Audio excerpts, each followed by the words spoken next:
বিভূতিভূষণ বন্দ্যোপাধ্যায়ের কুয়াশার রং। ভয়ানক বর্ষা কদিন সমানভাবে চলিয়াছে, বিরাম বিশ্রাম নাই। প্রতুল মেসের বাসায় নিজের সিটটিতে বসিয়া বসিয়া বিরক্ত হইয়া উঠিয়াছে। কোথায় বা বাহির হইবে? যাইবার উপায় নাই কোনো দিকে। ছাদ চুইয়া ঘরে জল পড়িতেছে।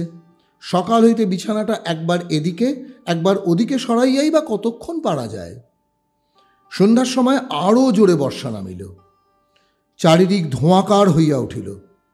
বৃষ্টির জলের কুয়াশার ফাঁকে ফাঁকে গ্যাসের আলোগুলো রাস্তার ধারে ঝাপসা দেখাইতেছে। প্রতুল একটা বিড়ি ধরাইল। সকাল হইতে এক বান্ডিল বিড়ি উঠিয়া গিয়াছে। বসিয়া বসিয়া বিড়ি খাওয়া ছাড়া সময় কাটাইবার উপায় কই? সিগারেট কিনিবার পয়সা নাই। এই সময়টা সিগারেট খাইয়া কাটাইতে হইলে 2 বাক্স ক্যাভেন্ডার নেভিকাট সিগারেট লাগিত। প্রতুলের হঠাৎ মনে পড়িল, এবেলা এখনো চা খাওয়া হয় নাই। মেসের চাকরকে ডাকিবার উদ্যোগ করিতেছে, এমন সময় দুয়ারে কে ঘা দিল। হয়তো হরিশ চাকরের মনে পড়িয়াছে তাহার ঘরে চা দেওয়া হয় নাই। দুয়ার খুলিয়া প্রতুল অবাক হইয়া চাহিয়া রইল। এই যে প্রতুলদা, ভালো আছেন? নমস্কার, এলাম আপনার এখানেই। একটি 30-32 বছরের লোক, গায়ে ময়লা পাঞ্জাবি, পায়ে রবারের জুতা, হাতে একটা ছোট টিনের সুটকেস, সঙ্গে একটি বছর 9-10 ছোট ছেলে লইয়া ঘরে ঢুকিল। ছাতি হইতে জল গড়াইয়া পড়িতেছে। ভিজা জুতায় ঘরের দুয়ারের সামনের মেঝেটাতে জলে দাগ পড়িল। খোলা দরজা দিয়া ইতিমধ্যে বৃষ্টি ঝাপটা আসিয়া ঘরে ঢুকিল। আয় রে খোকা, যা গিয়ে বসগে যা, তোর জ্যাঠামশায় প্রণাম কর। দাঁড়া, পাটা মুছে দিই গামছা দিয়ে, যা। প্রতুল তখনও ঠিক করিতে পারে নাই লোকটা কে, এমন দুর্যোগের দিনে তাহার আশ্রয় গ্রহণ করিতে আসিয়াছে। দেশের লোক, গ্রামের লোক তো নয়, কোথায় ইহাকে সে দেখিয়াছে? হঠাৎ তাহার মনে পড়িল, এ সেই শশধর, নাথপুরের শশধর গাঙ্গুলি। এত বড় হইয়াছে এই 18-19 বছরের ছোকরা, আর বাল্যের সেই চমৎকার চেহারা এত খারাপ হইয়া উঠিল কিভাবে? চিনতে পেরেছেন প্রতুলদা? হ্যাঁ, এসো এসো, কতকাল পরে দেখা। তো তুমি জানলে কি করে আমি এখানে আছি? ভালো আছো? এটিকে ছেলে? বেশ বেশ। শশধর রাঙা দাঁত বাহির করিয়া একগাল হাসিয়া বলিল, তা হবে না? সে আজ কত বছরের কথা বলুন তো? আজ 12-13 কি 14 বছরের কথা হয়ে গেল যে। আপনার ঠিকানা নিলুম জীবন ভট্টাচার্যের কাছ থেকে। জীবন ভট্টাচার্যকে মনে পড়ছে না? সে যে জীবনদা আমাদের লাইব্রেরির সেক্রেটারি ছিল। কিন্তু জীবনবাবুই বা আমার ঠিকানা জানলেন কি করে? তার সঙ্গেও তো 12-13 বছর দেখা নেই। যতদিন নাথপুর ছেড়েছি ততদিন তার সঙ্গেও। জীবনদার শালার এক বন্ধু, আপনারও বন্ধু, রাধিকা বাবু। চিনতে পেরেছেন এবার? সেখানে জীবনদা শুনেছে আপনি তো আর আমাদের খবর রাখেন না, আমরা আপনার রাখি। এই স্থির হয়ে বস খোকা, 1 কাপ চা খাওয়ান না দাদা, বড্ড ঠান্ডা হাওয়া দিচ্ছে। সঙ্গের ছোট ছেলেটি অমনি বলতে শুরু করলো, খিদে পেয়েছে বাবা, আমার খিদে পেয়েছে। তাহার বাবা ধমক দিয়া বলিল, থাম, ছড়ার অমনি খিদে শুরু হলো, থাম না, খেয়েছিস তো দুপুরবেলা। প্রতুল বলিল, আহা, ওকে ধমকাচ্ছ কেন? ছেলে মানুষের খিদে তো পেতেই পারে। দাঁড়াও খোকা, আমি খাবার আনাচ্ছি। চা ও জলযোগের পর্ব মিটিয়া গেলে প্রতুল বলিল, তারপর শশধর এখন হচ্ছে কি? শশধর বলিল, করবো আর কি, রামজীবনপুরের ইউপি স্কুলের হেড পণ্ডিত। আজ 2 দিনের ছুটি নিয়ে কলকাতায় এলাম, একটু কাজ আছে। ভালো কথা প্রতুলদা, এখানে একটু থাকবার জায়গা হবে? প্রতুল বলিল, হ্যাঁ হ্যাঁ, তার আর কি, থাকো না, জায়গা তো যথেষ্টই রয়েছে। আমি বলে দিচ্ছি তোমাদের খাওয়ার কথা। আজ প্রায় 12-13 বছর আগে প্রতুল নাথপুর গ্রামের মিউনিসিপ্যাল অফিসে কেরানির চাকুরি লইয়া যায়। নাথপুর নিতান্ত ক্ষুদ্র গ্রাম নয়, আশেপাশে 4-5খানি ছোট বড় গ্রাম লইয়া মিউনিসিপ্যালিটি। দলাদলি মারামারি পর্যন্ত হইত মিউনিসিপ্যালিটি ইলেকশনের সময়। লাইব্রেরি ছিল, ডাক্তারখানা ছিল, হাই স্কুল ছিল, একটা পুলিশ ফাঁড়ি পর্যন্ত ছিল। একদিন নিজের ক্ষুদ্র বাসাটিতে বসিয়া আছি একা। একটি 18-19 বছরের ছোকরা আসিয়া প্রণাম করিয়া বলিল, আপনি বুঝি নতুন এসছেন আমাদের গায়ে? হ্যাঁ, এসো বসো, তোমার নাম কি? আমার নাম শশধর, আপনার সাথে আলাপ করতে এলুম। একলাটি বসে থাকেন? এসো এসো, ভালোই। তুমি স্কুলে পড়ো বুঝি? শশধর পরিচয় দিল। না, সে স্কুলে পড়ে না, অবস্থা ভালো না, স্কুলে কে পড়াইবে? তাহা ছাড়া সংসারে বাবা নাই, তাহারই ঘাড়ে সংসার। মা, দুটি বোন, তিনটি ছোট ছোট ভাই, স্ত্রী। প্রতুল বিস্মিত হইয়া বলিল, তুমি বিয়ে করেছো নাকি? আগে হ্যাঁ, ও বছর বিয়ে হয়ে গিয়েছে। ছেলেটি দেখিতে খুব সুশ্রী, সুপুরুষ। অল্প বয়সে বিবাহ হওয়াটা আশ্চর্য নয় বটে। কিছুক্ষণ বসিয়া থাকিবার পর ছেলেটি সেদিন চলিয়া গেল। তাহার পর হইতে মাঝে মাঝে সে প্রায়ই আসিত। এ গ্রামে প্রতুল নতুন আসিয়াছে, বিশেষ কাহারও সহিত পরিচয় নাই। এ অবস্থায় একজন তরুণ বন্ধু লাভ করিয়া প্রতুলও খুশি হইল। সময় কাটাইবার একটি উপায় হইল। সন্ধ্যাবেলাটা দুজনে গল্প গুজবে কাটিয়া যাইত। একদিন শশধর প্রতুলকে বাড়িতে খাওয়ার নিমন্ত্রণ করিল। শশধরের মা তাকে ছেলের মতো যত্ন করিয়া খাওয়াইলেন। শশধরের বোন কণা তাকে প্রথম দিনেই প্রতুলদা বলিয়া ডাকিল। এই নির্বান্ধব পল্লীগ্রামে ইহাদের স্নেহসেবা প্রতুলের বড় ভালো লাগিল সেদিন। ইহার পর অফিস হইতে প্রতুল নিজের বাসায় ফিরিতে না ফিরিতে শশধর প্রতুলকে ডাকিয়া নিজের বাড়িতে প্রায় লইয়া যায়। প্রায় বৈকালিক চা পানের ও জলযোগের ব্যবস্থা সেখানেই হইয়া থাকে। দিন কতক যাইবার পর প্রতুলের ইহাতে সংকোচ বোধ হইতে লাগিল। শশধরদের সাংসারিক ব্যবস্থা বিশেষ সচ্ছল নয়। রোজ রোজ তাহার জলযোগের জন্য উহাদের খরচ করাইতে প্রতুলের মন সায় দিল না। সে খাওয়া বন্ধ করিল। অবশ্য মুখে সোজাসুজি কোনো কিছু বলিতে পারা সম্ভব ছিল না, তবে যাইবার ইচ্ছা না থাকিলে ওজোর আপত্তির অভাব হয় না। একদিন শশধর আসিয়া বলিল, আজ যেতেই হবে প্রতুলদা। কণা বলেছে তোমাকে নিয়ে না গেলে সে ভয়ানক রাগ করবে আমার ওপর। প্রতুল আশ্চর্য হইয়া বলিল, কণা? হ্যাঁ হ্যাঁ, কণা আমার ছোট বোন। ভুলে গেলেন নাকি? চলুন আজ। প্রতুলের মনে বিস্ময় এবং আনন্দ দুইই হইল। কণার বয়স 15-16, রং ফর্সা, বেশ সুশ্রী মেয়ে, কথাবার্তা বলে চমৎকার। পাড়াগাঁয়ের তুলনায় লেখাপড়াও জানে ভালো। তার সম্বন্ধে কণা আগ্রহ দেখাইয়াছে, কথাটা শুনিতে খুব ভালো লাগিল। কণা সেদিন প্রতুলের কাছে কাছেই রহিল। কয়দিন না দেখাশোনার পরে দুজনেরই দুজনকে যেন বেশি করিয়া ভালো লাগিতেছে। ফিরিবার সময় প্রতুলের মনে হইল কণাকে আজ যেন তাহার অত্যন্ত আপনজন বলিয়া মনে হইতেছে। কেন? নির্জন বাসায় ফিরিয়া কথাটা সে ভাবিল। কণা মেয়েটি ভালো, সত্যই বুদ্ধিমতী, সেবাপরায়ণা, তাহাদেরই পাল্টি ঘর। আহা, এই জন্যেই কি শশধরের এই তাগাদা, তাহাকে ঘন ঘন বাড়ি লইয়া যাইবার জন্য? কথাটা মনে হইবার সঙ্গে সঙ্গে এই চিন্তাও তাহার মনে আসিয়া পারিল না। কথাটা মনে হইবার সঙ্গে সঙ্গে এই চিন্তাও তাহার মনে না আসিয়া পারিল না। তাই কণারত গায়ে পড়িয়া আলাপ করিবার ঝোঁক। প্রতুল আবার শশধরদের বাড়ি যাওয়া বন্ধ করিল। শশধর আসিয়া পীড়াপিড়ি আরম্ভ করিতে আদৌ বিলম্ব করিল না। এবার কিন্তু প্রতুল অত সহজে ভুলিল না। তাহার মনে দ্বন্দ্ব লাগিয়াছে। কণা তাহাকে সত্যই ভালোবাসে, না তাহাকে বিবাহের ফাঁদে ফেলিবার জন্যে ইহা তাহার একটি ছলনা মাত্র?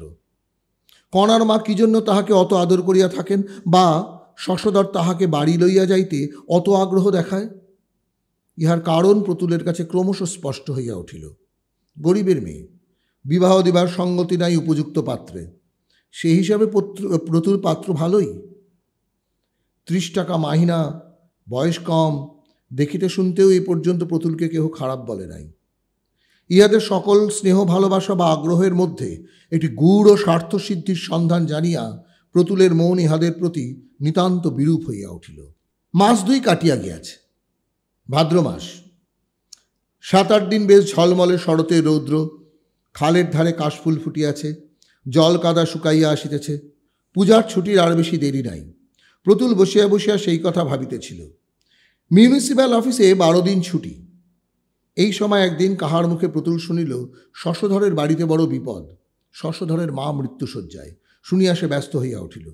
শশধর এদিকে অনেক দিন আসে নাই তা নয়। প্রতুল উহাদের বাড়ি না গেলেও সে এখানে প্রায়ই আসিয়া বসিয়া থাকে, চা খায়, গল্পগুজব করে। কই, মায়ের এমন অসুখের কথা তো শশধর বলে নাই। প্রতুল শশধরদের বাড়ি গেল। এমন বিপদের সময় না আসিয়া চুপ করিয়া থাকা, সেটা ভদ্রতা এবং মনুষ্যত্ব উভয়েরই বিরুদ্ধে। প্রতুল কড়া নাড়ার শব্দে কণা আসিয়া দরজা খুলিয়া দিল। প্রতুলের মনে হইল কণা তাহাকে দরজায় দেখিয়া বিস্মিত হইয়াছে। প্রতুলই আগে কথা কহিল, বলিল, মা কেমন আছেন? আসুন বাড়ির মধ্যে। দাদা নেই বাড়িতে, ডাক্তার ডাকতে গিয়েছে, অবস্থা ভালো না। চলো চলো দেখি গিয়ে। আমি কিছুই জানি না কণা অসুখের কথা। শশধর কদিন আমার ওখানে যায়নি, তবে মাঝে যা গিয়েছিল তখন তো কিছু বলেনি। বলবে কি, মার অসুখ আজ সবে 5 দিন হয়েছে তো। পরশু রাত্রির থেকে বাড়াবাড়ি যাচ্ছে, এর আগে তো এমন হয়নি। ঘরের মধ্যে ঢুকিয়া যেটা প্রতুলের চোখে সর্বপ্রথম পড়িল সেটি ইহাদের দারিদ্র্যের কুশ্রী ও মলিন রূপ। সে নিজেও বড়লোকের ছেলে নয়, কিন্তু তবুও তাহাদের বাড়িতে গৃহস্থালির যে শ্রীছাঁদ আছে এখানে তার সিকিও নাই। কণা বলিল, এতকাল আসেননি কেন এদিকে? আমাদের তো ভুলেই গিয়েছেন। প্রতুলের মনে কষ্ট হইল।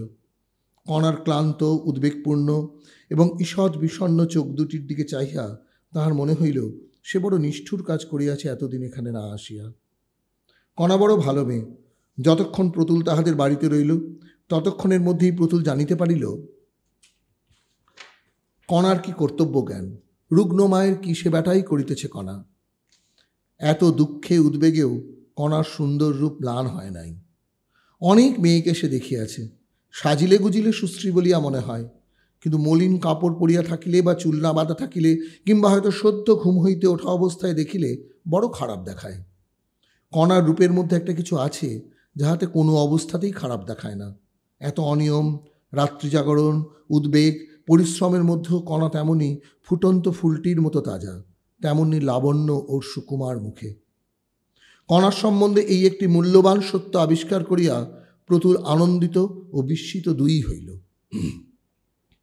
ইহার পর প্রতুল কয়দিনই কণাদের বাড়ি নিয়মিত যাইতে লাগিল। রোগিণীর সেবায় সেও কণাকে সাহায্য করিত। স্টোভ জ্বালা, জল গরম করা, বিছানার চাদর বদলানোর সময় রোগিণীকে বিছানার একপাশে সরানো, ডালিম বেদানার দানা ছাড়ানো। পঞ্চম দিনের প্রাতঃকালে কণার মা যখন ইহলোকের মায়া কাটাইয়া চলিয়া গেলেন তখন সেই শোকসন্তপ্ত পরিবারকে সে যথাযোগ্য সান্ত্বনা দেবার চেষ্টা করিতে লাগিল। দাহকার্যের খরচপত্র নিজ হইতে দিল, কারণ শশধর একেবারে কপর্দক শূন্য সেদিন। নিজে শ্মশানে গিয়া শেষ পর্যন্ত রহিল। আবার সকলের সঙ্গে সেখান হইতে কণাদের বাড়ি ফিরিয়া আগুন তাপিল এবং নিমের পাতা দাঁতে কাটিল। কণা আজকাল প্রতুলের দিকেও বড় টানে। তাহার সুখ দুঃখ, সে রাত্রে ঘুমাইল কিনা, তাহাকে চা ঠিক সময়ে দেওয়া এবং সেই সঙ্গে কিছু না হোক এক মুঠা মুড়ি ও তেল নুন মাখিয়া দেওয়া, এসব দিকে কণার সতর্ক দৃষ্টি। এত দুঃখ বিপদের মধ্যেও ইহাও প্রতুলের মনে বড় আনন্দ দিয়াছে কয়েকদিন। শ্রাদ্ধের আগের দিন প্রতুল শশধরকে নিজের মাহিনা হইতে 20টি টাকা দিয়া তাহাকে কি করিতে হইবে না হইবে পরামর্শ দিল। জিনিসপত্র ও লোকজন খাওয়ানোর ফর্দ করিল। সামান্য তিলকাঞ্চনে শ্রাদ্ধ হইবে। শ্রাদ্ধের দিন 12টি ব্রাহ্মণ এবং নিয়মভঙ্গের দিন 15 জ্ঞাতি কুটুম্ব খাইবে। এসব কথা কণাদের বাড়ি বসিয়াই হইতেছিল। পরামর্শান্তে প্রতুলকে বসাইয়া রাখিয়া শশধর কোথাও বাহির হইয়া গেল।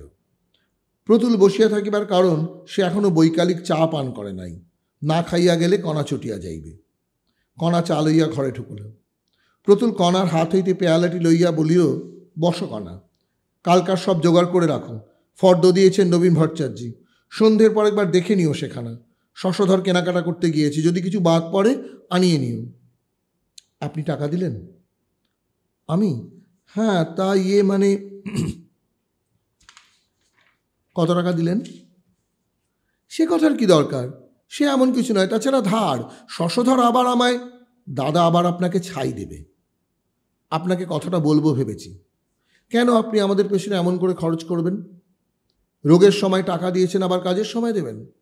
আপনি কি এমন 950 টাকা ব্যাংকে জমিয়েছেন শুনি? মাইনে তো পান 30টি টাকা।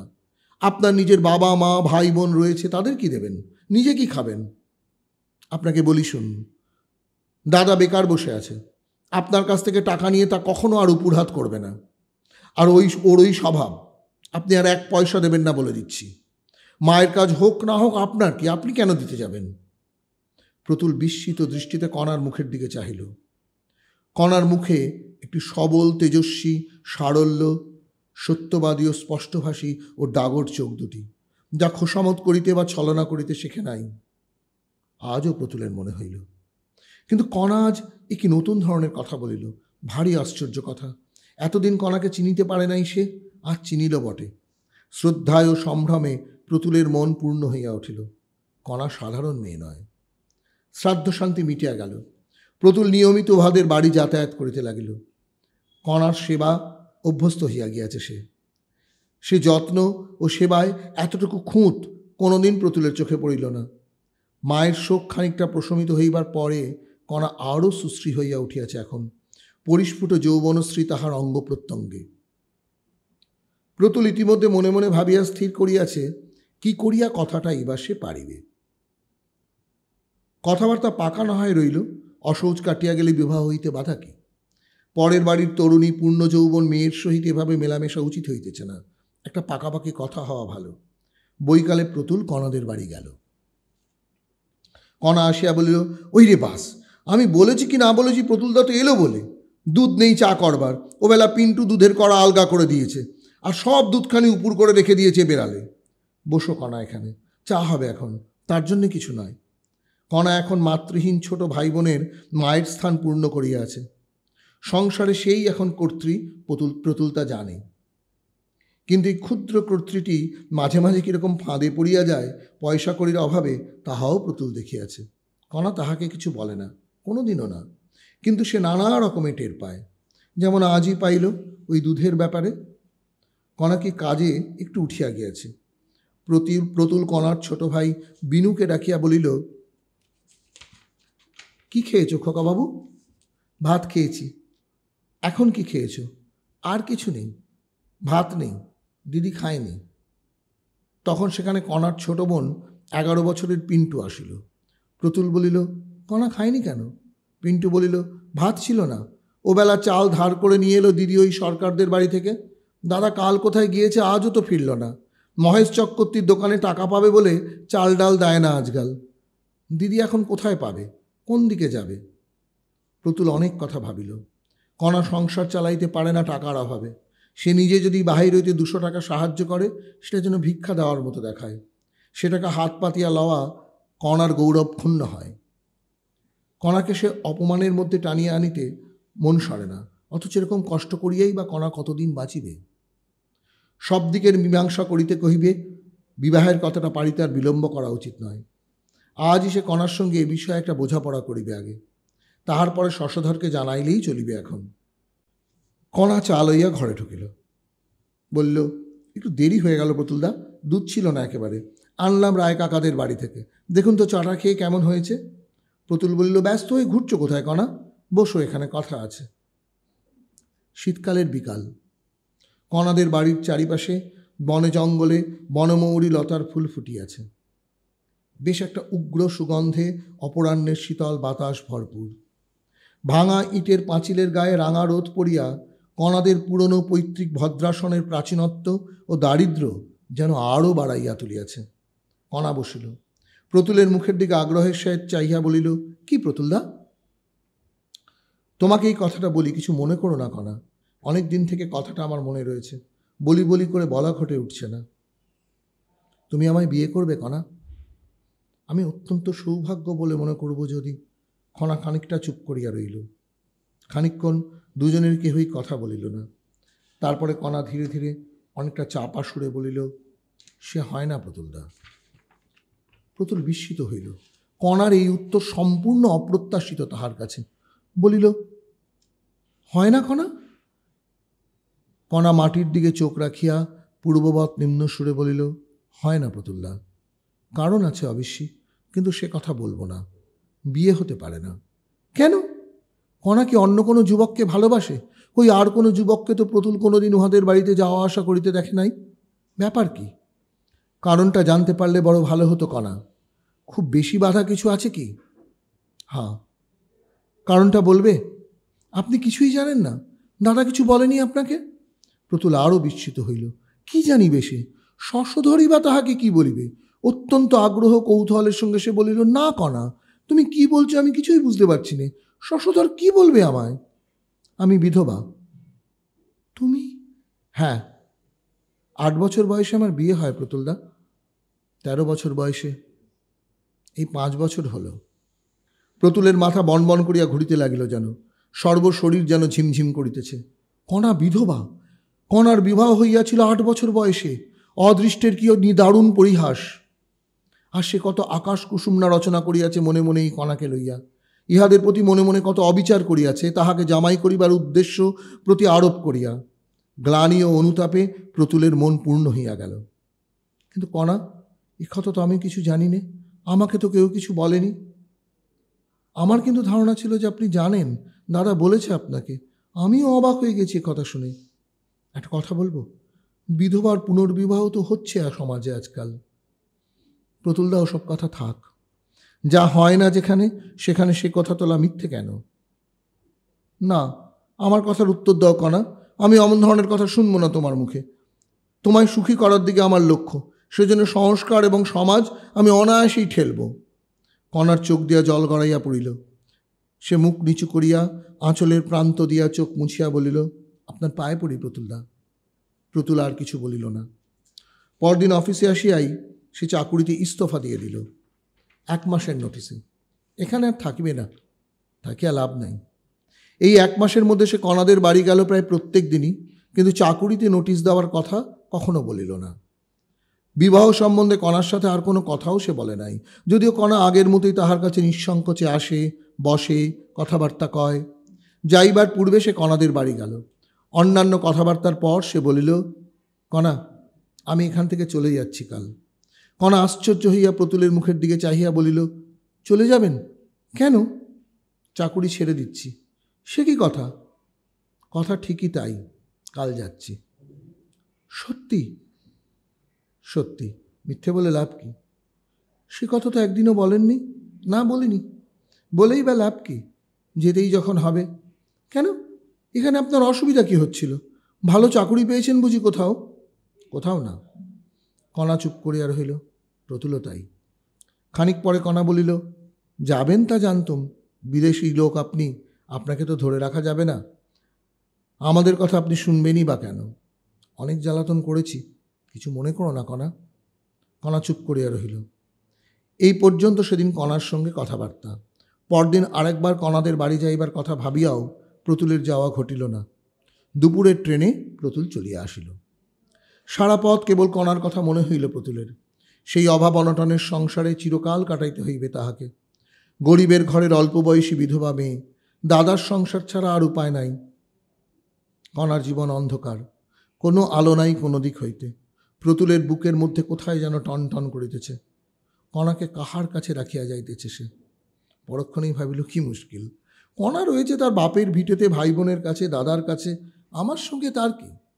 মাস 5-6 পরে, সেই ফাল্গুন মাসেই মায়ের পীড়াপিড়িতে তাহাকে বিবাহ করিতে হইল। প্রতুলের শ্বশুরের 2-3টি ছোট বড় কলিয়ারি ছিল, কিন্তু কলিয়ারিগুলির অবস্থা ছিল খারাপ। চুরি হইত। নির্ভরযোগ্য ম্যানেজারের অভাবে কলিয়ারিগুলি দুর্বল হইয়া পড়িয়াছিল। প্রতুলের শ্বশুর একদিন প্রস্তাব করিলেন, সে অফিসে পরের চাকরি না করিয়া যদি কলিয়ারিগুলির তত্ত্বাবধান করে, তবে অফিসে যে বেতন পাইতেছে তা তো পাইবেই, উপরন্তু ভবিষ্যতে একটি উন্নতির আশা থাকে শ্বশুর জামাই উভয়েরই। প্রতুল শ্বশুরের প্রস্তাবে রাজি হইল। আরও বছর 2 পরে কলিয়ারির অবস্থা সত্যিই ফিরিল প্রতুলের কর্মদক্ষতায়। প্রতুল আসানসোলের রেল স্টেশন হইতে 3 মাইল দূরে বুদ্ধচক কলিয়ারিতে সাজানো বাংলোতে স্ত্রী পুত্র, ইতিমধ্যে তাহার একটি ছেলে হইয়াছিল, লইয়া বাস করে। একটু স্টাইলের উপরেই থাকে, না থাকিলে চলে না, কাজের খাতিরে থাকিতে হয় বই কি জানি এখন এখানে আসিয়া কণার কথা তাহার বড়ই মনে পড়িতে লাগিল। আজ তাহার এই সাজানো বাংলো, সুখ, ঐশ্বর্য, ইহাদের ভাগ কণা কিছুই পাইল না। সেই সুদূর পাড়াগায়ে দারিদ্র নিরাশার অন্ধকারের মধ্যে ভাঙা পুরনো ইটের পুরনো কোঠাবাড়ি আঁকড়াইয়া পড়িয়া রহিল। প্রতুলের মনটা যেন হাহা করিয়া ওঠে। সে বুঝিল এখনও কণার কথা তাহার মন জুড়িয়া বসিয়া আছে, তাই তাহাকে ভুলিয়া যাওয়া প্রতুলের পক্ষে সহজ নয়। প্রতুলের স্ত্রী বড়লোকের মেয়ে, বাল্যকাল হইতেই সে সুখভোগ করিয়া আসিতেছে। তাহাকে খাওয়াইয়া পড়াইয়া নতুন জিনিস দেখাইয়া লাভ কি? তেলা মাথায় তেল দেওয়া, বরং যে চিরবঞ্চিতা। জীবন যাহাকে কিছু দেয় নাই, তাহাকে যদি আজ সে, কেন এমন হয় কে বলিবে? যে পাইয়া আসিতেছে সেই বরাবর পায়, যে পায় না সে কখনোই পায় না। যাহাকে খাওয়াইয়া সুখ, পড়াইয়া সুখ, দেখিয়া দেখাইয়া সুখ, তাহাকে খাওয়ানো যায় না, পড়ানো যায় না, দেখানোও যায় না। কেন এমন হয়? এসব 4-5 বছর আগেকার কথা। আজ কয়েকদিন হইল প্রতুল কলকাতায় আসিয়াছে চাকুরির খোঁজে। কলিয়ারি আছে, কিন্তু প্রতুলের স্ত্রী নাই। পুনর্মূষিকের পর্যায়ে আসিয়া দাঁড়াইবার ইতিহাস আছে।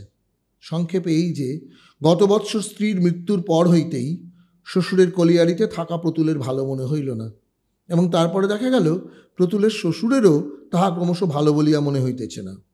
সুতরাং আজ কয়েকদিন হইল প্রতুল তাহার ছেলেটিকে সঙ্গে লইয়া কলিকাতায় আসিয়া এই পরিচিত মেসটিতে উঠিয়াছে এবং চাকুরির সন্ধানে আছে। এই সেই শশধর, কণার ভাই। এতকাল পরে হঠাৎ এভাবে কথা হইতে কেমন করিয়া আসিয়া পড়িল। কিছুক্ষণ বসিয়া শশধর চা খাইয়া সুস্থ হইবার পর প্রতুল বলিল, তারপর কি মনে করে, কেমন আছো? শশধর বলিল, ভালোই আছে। আপনি এখানে আছেন তা শুনলুম জীবনদার কাছে। আপনি নাকি চাকুরি খুঁজছেন, সেজন্যই আমার এখানে আসা। আপনার সব কথাই শুনেছি। কি ব্যাপার, চাকুরির সন্ধান আছে নাকি? আমাদের দেশের মিউনিসিপ্যাল অফিসে সেই কেরানির পোস্ট খালি হয়েছে। আপনি গেলে তো ওরা লুফে নেবে। কিশোরী চ্যাটার্জি এখন চেয়ারম্যান, আপনাকে বড় ভালোবাসত। দিন একখানা দরখাস্ত করে, আমি লিখলে একবার গিয়ে ইন্টারভিউ করে আসবেন চেয়ারম্যানের সঙ্গে।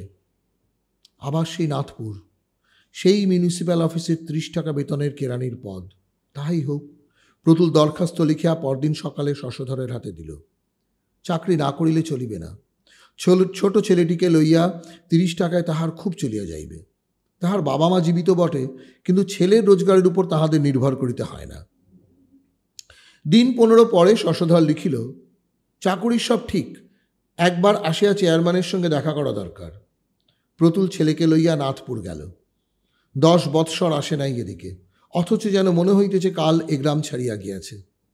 কণার কথা সে শশধরকে জিজ্ঞাসা করিতে পারে নাই, কোথায় যেন বাঁধিয়াছিল। বহু চেষ্টা করিয়াও পারে নাই। আজ স্টেশনে নামিতেই কণার কথা প্রথমেই মনে পড়িল। কণা যেখানে থাকে সেখানেই সে থাকিবে জীবনের বাকি কয়টা দিন। বেলা প্রায় 1টা। শশধর স্টেশনে ছিল। বলিল, প্রতুলদা, আপনার সেই পুরনো বাসা ভাড়া করে রেখেছি, কোনো অসুবিধা হবে না। আর কণা বলে দিয়েছে আজ ওখানে খাবেন, চাকুরি হয়ে যাবে, এখন সব বলা আছে। প্রতুল বলিল, এবেলা খাবো না, খোকাকে বরং নিয়ে যাও কণার কাছে, আমি অফিসের পরে যাব। আমরা দুজনেই সকালে খেয়ে গাড়িতে চড়েছি। বিকেলের দিকে চেয়ারম্যানের সহিত সাক্ষাৎ করিবার পর প্রতুল শশধরের বাড়িতে গেল। প্রথমেই কণা আসিয়া সামনে দাঁড়াইয়া বলিল, প্রতুলদা, এতদিন পরে মনে পড়ল।